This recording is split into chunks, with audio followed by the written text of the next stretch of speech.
I'm a 23 years old female, and while I do have to dodge the occasional creep, it's moments like this that make me question whether or not humanity has any hope and debate if anyone can actually be trusted.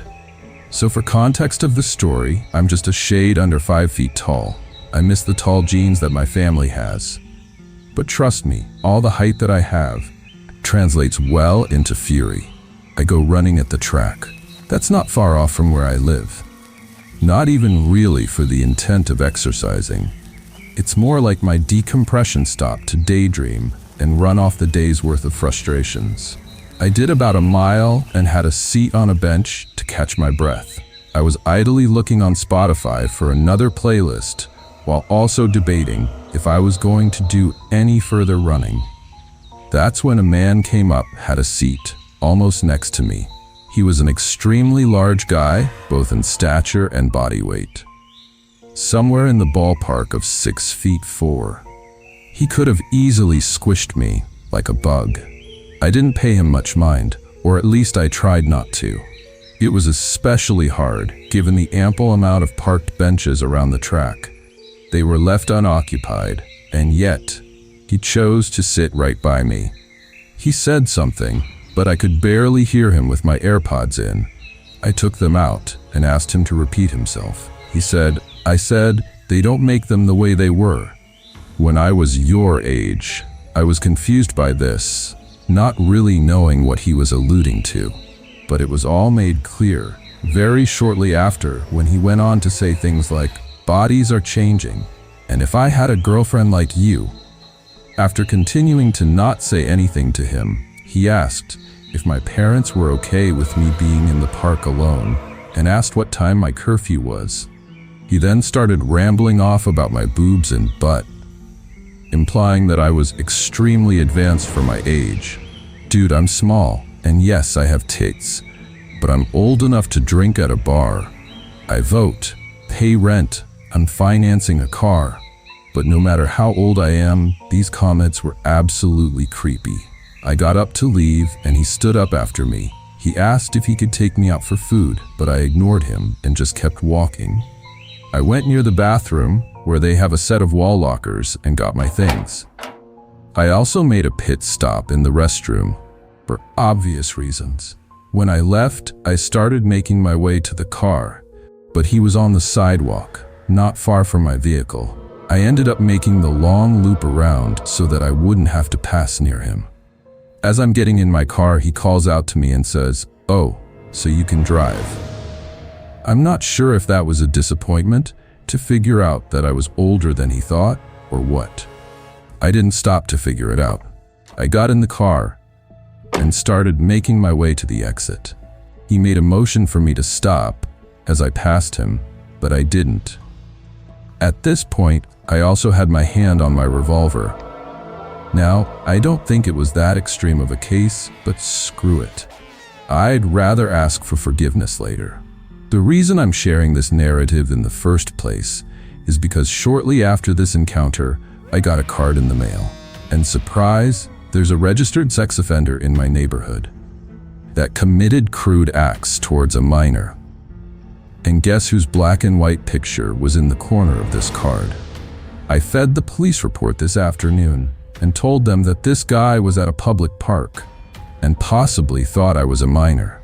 They said they'd look into it, but judging by how they took my report, I hold out little hope. Be careful out there. I don't care what age you are. Some people are just plain danger.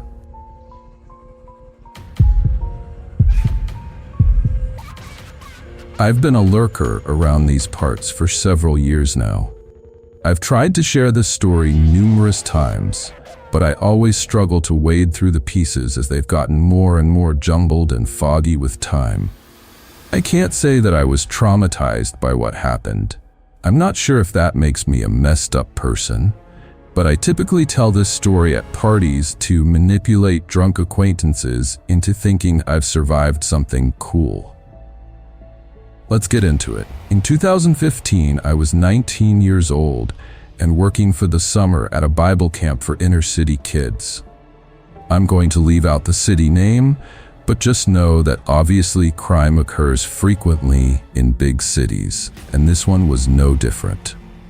I had been assured that this neighborhood, however, was in the process of being gentrified, and they had even just opened up a hipster coffee shop and a dog park right down the street. Just to give you a really clear visual, this neighborhood had dilapidated houses with trash out in the front, right next to houses with immaculate yards and square modern architecture. The Bible camp where I was working was essentially just a huge 2-story house with a large fenced-in yard. Again, we were assured that we were safe because we had bars on the windows and the outer doors locked automatically once they shut. The camp was conducted downstairs, and the summer counselors, all 4 of us, lived in the small upstairs area that was off limits during the day to the kids. Our camp ran 5 days a week, 8 a.m. to 4 p.m., and then time was ours to explore the city or rest or whatever we wanted. That's likely enough to get into the story now, although I love a good setting, and it could be important for later. One weekend evening in July, we were all just hanging out in the house, making a spaghetti dinner.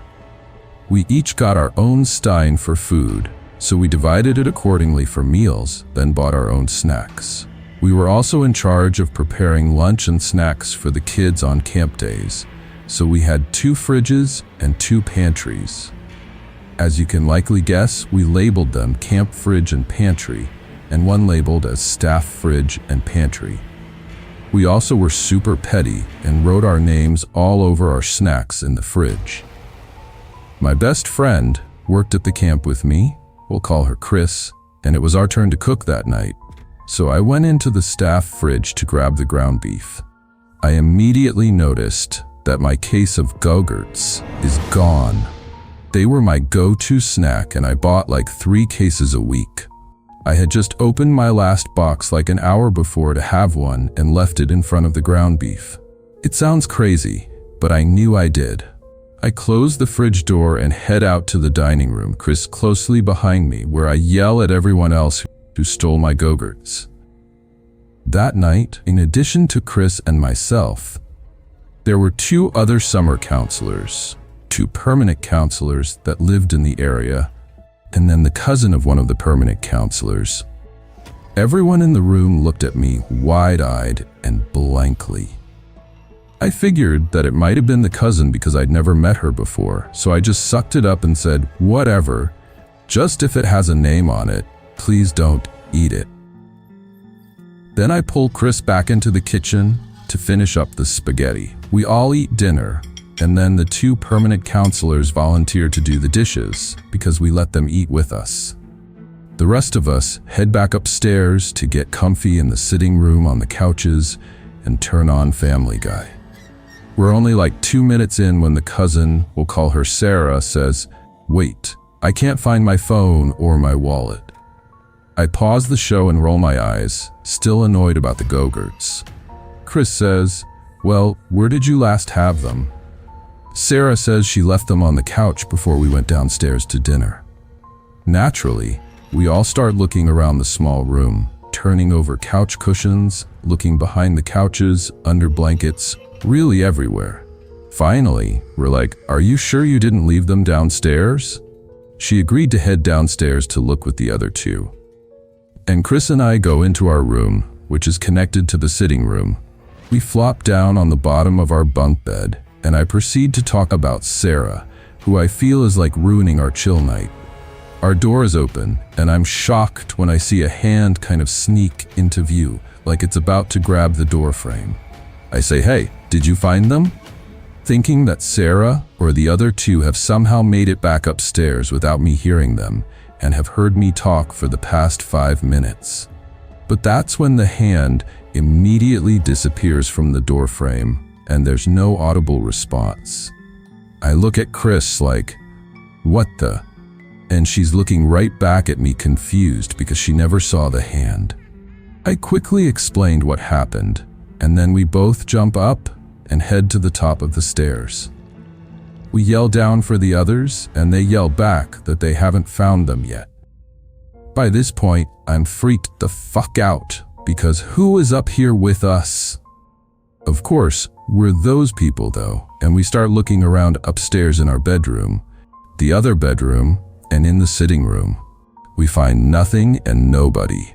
We decide not to say anything yet because I might sound insane, and also how could someone have gotten downstairs so fast without us hearing them? Eventually, when we head downstairs, Sarah is super upset and crying. Her cousin says, "Come on guys, did someone take her stuff?" But Chris and I both know we didn't, and we say so. Sarah screams that obviously someone took them, and we should just be honest, and that's when things get heated. I finally decide then to tell them about the hand because I feel like it will maybe reduce the tension between all of us.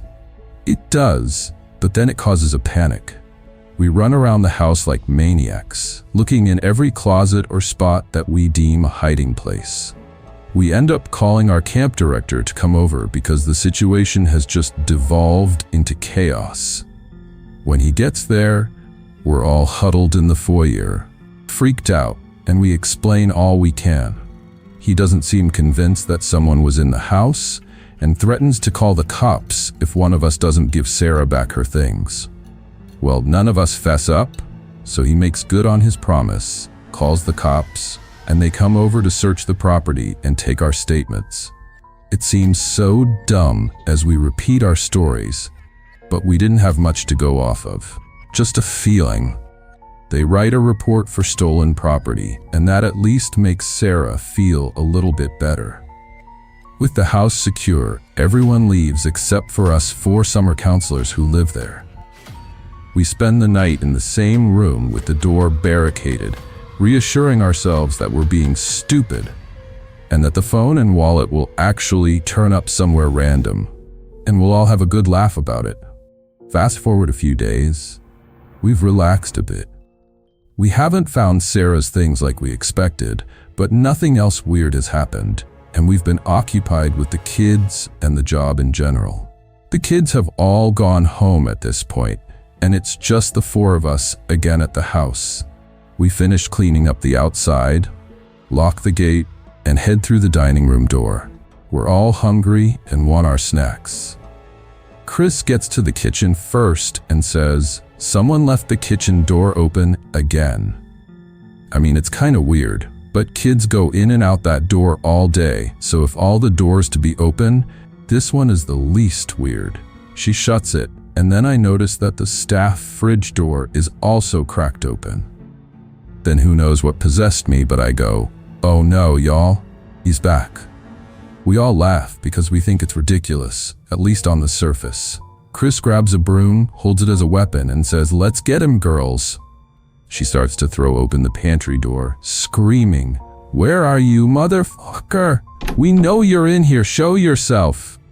I'm following behind her, laughing, but I start to inexplicably feel uneasy and nervous. She continues her charade into the next room, throwing open 2 more closet doors.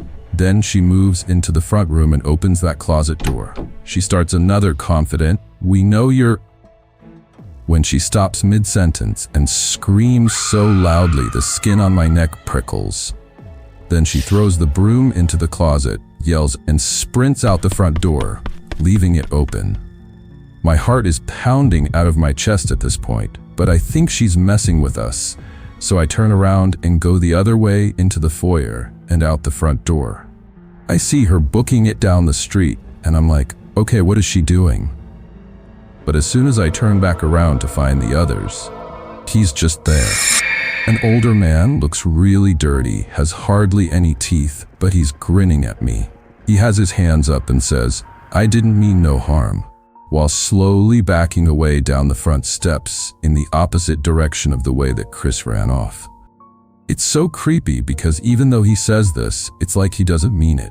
It's like his tone and the grin are meant to mock me. I'm frozen for a second. I sputter out, "Where are you going? It's not like you can leave now." That's when he just says again, with that grin, "I didn't mean no harm," before turning off and running. I fumble around in my pocket for my phone and dial 911. Then I go to follow him, but as soon as I reach the edge of the house, he's gone. The next events are kind of a blur. It sounds wild, but we all really thought we just freaked ourselves out. No way in hell did we actually think someone was in the house. The cops took our statements and reminded us that we needed to keep the door shut at all times, no matter what. Our director apologized profusely for not initially believing us. My parents wanted me to come back home for the remainder of summer, but I was like, what else could happen? Chris was the one who had it the worst. She was terrified to stay in that house. She told me later that the first thing she saw when she opened that door was that man's toothless grin, like he was just waiting for her to finally find him. She said that she'll never forget his face. We're still best friends at almost 30 years old, and I can't bring up that summer to her if she hasn't been drinking. I think what kept me up at night afterwards were just unanswered questions. Like, how long had he been in the house? Why did he randomly decide to take the phone and wallet of the one person who didn't work there? Had he listened to our private conversations, watched us get dressed and shower? How much food had he stolen that we didn't notice? Where had he gone when we were looking for him on spaghetti night? What hiding places did we miss? Was he under my bed at night or at any point during my stay? I don't have any of these answers, and I know that I'll never get them, but I'm thankful that our interaction wasn't worse. I originally hail from Portland, Oregon, and got a great opportunity to take a scholarship at a school in Washington, D.C. My family doesn't come from money, and to ship my car and fly out with all of my stuff would have cost several $1,000s.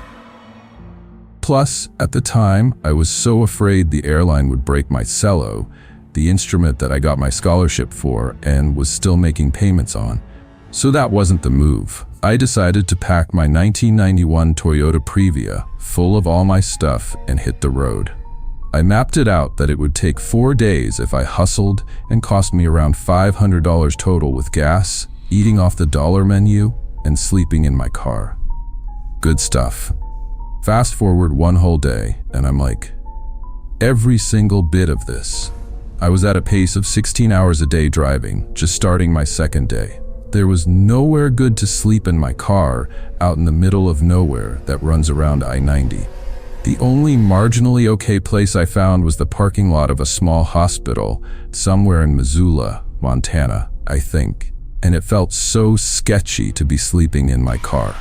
Like I couldn't exactly put my finger on what made me feel some type of way. But the further I got from Oregon, the location that the tags on my car showed that I was from, the more I felt like I drew attention of people. I was just running off of adrenaline, covering nearly 800 miles a day, calling my parents at every rest stop and leaving voicemails on the machine, letting them know where I was. Cell phones were just beginning to be popular, although they were expensive as hell, and I didn't have one. It was physically and emotionally exhausting, and I was so ready to just be at my dorm and sleep in an actual bed again. My car wasn't super old, but it was a flood salvage and not the most reliable thing. It permanently had some random dash lights stuck in the on position, and I was so afraid that it was going to break down and leave me stranded in the Badlands or on a barren stretch of nothing. If you've never made this trip, at least at this point in time, you needed to pack cans of gas in your trunk, because even with a full tank, it may be several hundred miles before you find your next service stop. I remember driving all day through nothing but literal tumbleweeds, sleeping on the side of the road, waking up and not seeing civilization again for a total of 12 hours worth of driving. Fast forward to Wyoming. I don't remember where, but I think that I was near the South Dakota-Nebraska border. I was running low on cash due to a rock hitting my side mirror and breaking the glass, and I needed $1 or $2 down to have enough for gas. I saw a sign at some tiny church saying free community spaghetti dinner listed for that evening, and I was like, oh yeah, let's do this. It was a few hours until it started, but I figured I could stop by and introduce myself, help set up, enjoy that sweet, sweet spaghetti, and maybe they would let me take a plate to go too. Long story short, it was great. Met some really nice folks and ate some really good spaghetti. Everyone seemed so amazed at my journey. The pastor ended up asking me if I wanted to sleep there for the night. A lady chimes in that they would absolutely find some place for me. A third person chimed in that they had some cots down in the preschool in the basement that I could use. Heck yeah. So the time rolls around, we finish cleaning up, everyone leaves the church. I get shown to my cot. The inherent creeping of sleeping on a cot in a dark preschool aside, there were no red flags at all. That cot was absolute magic compared to my car. I put a few of them together, made a nest out of pillows, and I was able to stretch out mostly comfortably. I woke up at some point in the night to hearing footsteps. It seemed like they were just kind of wandering around. I sat frozen, holding my breath, like, holy what? And then it hit me. I forgot to call my dad and tell him where I was. I was sleeping on a cot in the basement of a church. I actually just realized that I didn't even know didn't know what town I was in. Nobody knew where I was. And there's some stranger wandering around this dark church. I decided then and there that it was time to leave. I quietly put my shoes on and tried to tiptoe opposite where I thought I heard someone. I felt such anxiety heading into the dark stairwell. I knew that there was probably an emergency exit at the end of the hall in the stairwell, and I decided I would just start running. All of a sudden, I hear someone shout, "Hey," and grab the back of my shirt. I felt their cold hand on the exposed skin of my back, and they ripped the spaghetti strap of my shirt. In some Houdini move that I'm still not sure how I managed, I slid out of the open button down without them being able to grab me again, and I just kept on running. It was too dark to see them or where they came from. I didn't turn around, and I sure didn't look back. Once I made my way outside, I kept running up the hill in the dark. I lost one of my shoes, and I cut my foot on something in the grass. But at that point, I didn't care. I kept running with a single shoe on until I reached my car. Burnt rubber through that entire empty parking lot. I drove until my gas light came on and didn't even get out to refill the tank until the sun was high up in the sky. I don't know who was in the church with me that night. The voice didn't match any of the people that I had met only hours ago. The hand that I felt on my back was rough, callous, and it seemed to have the strength of many decades packed into each one of its digits. I just know that if they had gotten a grip on me, I wouldn't have made it out so easily.